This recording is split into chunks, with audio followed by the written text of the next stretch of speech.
எத்தனை மானிடர்கள் பார்த்தேனையா. தந்தை, மகன், தூய் ஆவியின் திரியேக ஆசீர்வாதம் நம் அனைவரையும் ஆசீர்வதித்து காப்பதாக. ஆமீன்.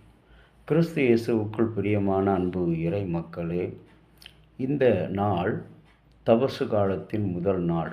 இதை லத்தீன் மொழியிலே லெந்து காலம் என்று அழைப்பார்கள்.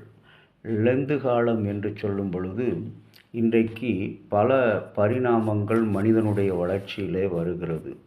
ஆனால் இயற்கை அதனதன் காலத்திலே அதனதன் பணிகளை எல்லாம் சரிவர செய்து கொண்டிருக்கிற இந்த நிலையிலே இந்த மனிதன் மாத்திரம் தன்னுடைய நிலையை மறந்து தனக்கு மிஞ்சிய அளவு, திறமைக்கு மிஞ்சிய அளவில் நினைப்பது, தன்னுடைய மனமாற்றத்துக்குரிய வாழ்க்கையை குறித்து சிறிதளவேனும் அச்சமின்றி பயமின்றி வாழுகின்ற நிலை.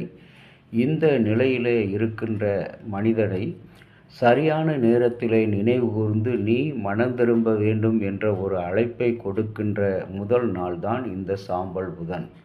எல்லாம் மரம், செடி, கொடி, ஆறுகள், காடுகள், மலைகள் எல்லாமே தன்னுடைய வளர்ச்சியை, தன்னுடைய மாற்றங்களை அதனதன் காலத்திலே காட்டுகிறது. ஆனால் மனிதன் என்றுமே தன்னுடைய மனமாற்றத்தின் வளர்ச்சியை காட்ட மறுக்கிறான். அதை குறித்து பயம் இல்லாமல் வாழ்ந்து கொண்டிருக்கிறான். ஆகவே தான் இந்த நாள் லெந்து காலம் என்ற ஒரு முதல் நாள். மனம் திரும்புதல், மனம் திரும்புகிற அனைவருக்கும் கண்டிப்பாக மன்னிப்பு உண்டு என்பதை இந்த நாள் உங்களுக்கும் எனக்கும் அறிவுறுத்துகிறது, நினைவுறுத்துகிறது. இதற்கு ஆதாரமாக யோனா தீர்க்கதரிசியின் புஸ்தகம் 3ஆம் அதிகாரம் 1 முதல் 10 திருமொழிகளிலே பார்க்கும்போது, கடவுளுடைய அடியானாகிய யோனாவுக்கு இஸ்ரவேலை மனம் திரும்பச் செய்ய அழைக்கப்பட்ட 3வது அழைப்பு. அவன் இருமுறை தவறி விடுகிறான் கடவுளுடைய அழைப்பை. நான் கூறின அந்த நினிவேக்கு நீ செல்ல வேண்டும். பொதுவாக நினிவே மக்களினுடைய பின்னணியத்தை பார்க்க வேண்டும். இந்த இடத்துல அவர்களிடத்தில் பொல்லாத 3 குணங்கள், கலாச்சார குணங்கள் காணப்பட்டது. முதலாவது குழந்தை திருமணம், 2வது பாலியல், 3வது குழந்தை கொலை செய்கின்ற காரியம். இந்த 3 வழிபாடுகளையும் அவர்கள் செய்து வந்த காரணத்தினால் ஒருவேளை இந்த யோனாவை கடவுள் மீண்டும் தேடி அழைத்து அனுப்பும் பொழுது ஒருவேளை நம்மையும் அழைத்து விடுவாரோ என்ற எண்ணத்திலே தான் இந்த யோனா போக மறுதளிக்கிறான். கடவுள் என்ன செய்கிறார்? தண்ணியிலே தூக்கி எறியப்பட்டு மீனின் வயிற்றுக்குள் 3 நாள் இருந்து மீண்டும் கரையிலே வருகின்ற ஒரு புதிய பரிணாமத்தை, படைப்பை, புதிய வாழ்வை, அர்ப்பணிப்பை அவனுடைய அந்த அழைப்பின் பயிற்சியிலே அவன் பெற்றுக்கொள்கிறான். அப்படி பெற்றுக்கொண்ட மனிதனை என்ன சொல்கின்றான்? ஆண்டவராகிய கடவுள் 3வது முறையாக நீ நினிவேக்கு சென்று, மாநகரமாகிய நினிவேக்கு சென்று நான் உரைக்கிறதை பிரசங்கித்து கூறு என்று சொல்கிறான். யோனா கர்த்தருடைய வார்த்தையின்படி அப்பொழுதுதான் கீழ்ப்படுகிறான். ஏனென்றால் அந்த சந்ததி கொலைகார சந்ததி, குற்றங்கள் செய்கிற சந்ததி, குற்றத்துக்கு சிறிதளவேனும் வருத்தப்படாத ஒரு சந்ததி, தான் செய்த தீமைகளுக்கும் தவறுகளுக்கும் பொய்களுக்கும் பொய் குற்றச்சாட்டுகளுக்கும் புறங்கூறுகிற வாழ்க்கைக்கும் பயமில்லாமல் அவர்கள் என்ன செய்தார்கள்? வாழ்ந்து வந்தார்கள். அவர்களை குறித்து எச்சரிக்க வேண்டும், அவர்களை மனந்திருப்ப வேண்டும். அன்பான இறை மக்களே, 3ஆம் முறையாக இந்த வாழ்த்தை கிறிஸ்துவனுடைய உயிர்த்தெழுதலை நினைவுகூறுகிறது. ஒருவேளை உங்களுக்கும் எனக்கும் நாட்கள் மிக சமீபமாய் இருக்கிறது என்று சொன்னாலும் மீண்டும் கடவுள் என்ன செய்கிறார்? ஒரு அழைப்பை கொடுத்து அந்த நினிவே 40 நாட்களிலே அழிக்கப்பட்டுவிடும். ஏனென்றால் மனம் திரும்புகிற மனிதனுக்குத்தான் மன்னிப்பு கட்டாயம் உண்டு, அவசியம் என்பதை இந்த பகுதியின் வழியாக அறிந்து கொள்கிறோம். இந்த ஒரு மனிதன் சென்று அங்கு அழியப்போகும் நினிவே 40 நாட்களிலே அழியப்போகும் என்று சொல்லி அந்த மக்களுக்கு சொல்ல வேண்டும் என்று 4வது வசனத்திலே, 3ஆம் அதிகாரம் 4வது வசனத்திலே சொன்னோம். நினிவேயிலுள்ள ஜனங்கள் அவன் சொன்ன ஒரு வார்த்தையை கேட்டு எல்லோரும் கடவுள் மேல் நம்பிக்கை வைத்து அரசன் முதலாவது என்ன செய்கிறான், தன்னுடைய நிலையிலிருந்து இறங்கி வருகிறான். தன்னுடைய உடைகளை களைந்து அரச உடைகளை களைந்துவிட்டு இதனுடைய அடையாளம் நம்மிடத்தில் இருக்கிற பெருமை, பணம், பதவி, ஜாதியம் இவற்றையெல்லாம் களைந்து விட்டு இந்த தபசு நாட்களிலே கிறிஸ்துவின் பாதத்திலே அமர்ந்திருக்க வேண்டும். ரெட்டுடுத்தி இந்த அரசன் சாம்பலிலே புரளுகின்ற ஒரு நிலைக்கு தள்ளப்படுகிறான். யாருடைய வார்த்தை? நினிவேயினுடைய அந்த அழிவிலிருந்து தப்பிக்க வேண்டும்.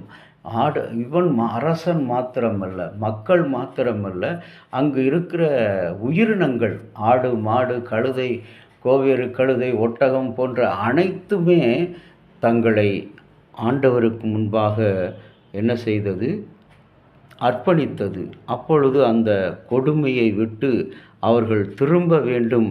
யாருக்கு தெரியும்? நாம் அழிந்து போகாதபடி கடவுள் மனம் மாறி தமது உக்கிர கோபத்தை திருப்ப மாட்டாரோ என்று 9வது வசனத்தில் அங்கே ஜனங்கள் அறிக்கை செய்வதை பார்க்கிறோம். என் அன்பு தேவ ஜனமே, இந்த பாடுகளின் நாளாகிய முதல் நாள்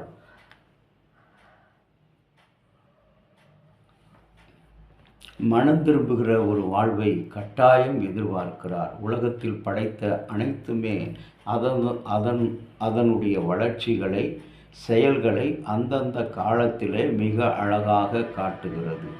ஆனால் மனிதன் மாத்திரம் மனம் திரும்பக்கூடிய தன்னுடைய வாழ்வை காட்டவில்லை என்பதைத்தான் கடவுள் உணர்ந்து 3வது முறையாக இவ்வளவு கொடூர குணம் படைத்த குழந்தை திருமணம், பாலியல் தொந்தரவு, குழந்தைகளை கொலை செய்கின்ற 3 விதமான குற்றங்களை செய்த அந்த மக்களை கடவுள் என்ன செய்கிறார்? நேசிக்கிறார். ஒருவேளை இன்றைக்கு நீ எப்பேற்பட்ட பாவியாக இருந்தாலும், எவ்வளவு கொடூர மனிதனாக இருந்தாலும், கொடூரமான குற்றங்களை புரிந்தாலும், கொலைகாரனாக இருந்தாலும், போக்கு சொல்லுகிறவனாக இருந்தாலும், கீழ்ப்படியாதவனாக இருந்தாலும், இன்றைக்கு பிற மக்களுக்கு விரோதமாக கலகத்தை உண்டுபடுகிற மனிதனாக இருந்தாலும், இந்த தபசு நாளிலே, முதல் நாளிலே சாம்பல் உடுத்தும்படியாக உன்னுடைய இருதயத்தை, ஆடையை அல்ல, அலங்காரத்தை கலந்து விட்டதுனால, நான் உணவை குறைத்து விட்டதுனால, நான் உபவாசிக்கிற உபவாசம், என்னுடைய பக்தி, என்னுடைய ஜெபம் எல்லாம் ஆண்டவரிடத்தில் கேட்கப்படும் என்று உன் இருதயத்தை முதலாவது கிழிக்க வேண்டும். ஆகவே தான் சங்கீதக்காரன் தன்னுடைய பலியை செலுத்தும் போது 51ஆம் சங்கீதத்தில் சொல்கிறான், கடவுளே, நீ நறுங்குண்டதுமான இருதயத்தை புறக்கணியு. நீ காளைகளை பலி கேட்டால் நான் கொடுத்து விடு, ஆனால் நீ கேட்பதோ நொறுங்குண்ட இருதயம். இன்றைக்கு என்னுடைய இருதயம் என் பாவத்தினால் நொறுங்குண்டது. என்னுடைய இருதயம் என் சஞ்சலத்தினால் வேதனை அடைகிறது. இன்றைக்கு நான் என்னுடைய அக்கிரமத்தினால உன்னுடைய உக்கிரமான கோபத்துக்கு நான் ஆளானேன் என்று சொல்லி கடவுளிடத்தில் மனம் திரும்பி உன்னுடைய பெருமை, ஆடை, அந்தஸ்து எல்லாவற்றையும் களைந்து விட்டு உன் சரீரத்தை கிழித்து, உன் இருதயத்தை கிழித்து கடவுளிடத்தில் திரும்ப வேண்டும். ஆண்டவருக்கு பிரியமான இறை மக்களே, இந்த யோனாவினுடைய ஒரு வார்த்தைக்கு அந்த நகரமே என்ன செய்ததாம்? ரட்சிக்கப்பட்டதாம், மனம் திரும்பியதாம். இந்த தர்ஷீஸ் பட்டணம் என்பது அந்த புஸ்தகத்தில் அது மிக ஒழுக்கமான ஒரு நகரம், உயர்வான ஒரு நகரம். பக்தியிலே, பயத்திலே, கடவுளை ஆராதிப்பதில் அவர்கள் உண்மையாக இருந்தார்கள். ஆனால் இந்த நினிவே நகரம் தேவனுக்கு பிரியமில்லாமல் 40 நாட்களில் எங்கே என்னுடைய ஜனங்கள் அழிந்து விடுவார்கள் என்று சொல்லி அரசன் முதலாவது இறங்குகிறான், மக்கள் இறங்குகிறார்கள். இன்றைக்கு இந்த தபசு காலம், இந்த சாம்பல் புதன்கிழமை நாம் பயணப்பட வேண்டிய காலம். எப்படி நம்முடைய நிலையை விட்டு இறங்கி வந்து இறைவனோடு இரக்கம் காண்பிக்கிற, எப்படி இயேசு கடவுள் தன்னுடைய பிள்ளைகளுக்கு இரக்கம் காண்பித்தாரோ அவ்விதமாக நாம் இறங்கி வர வேண்டும். 2வதாக பார்க்கும்போது இறை வார்த்தைக்கு கீழ்ப்படிதல்.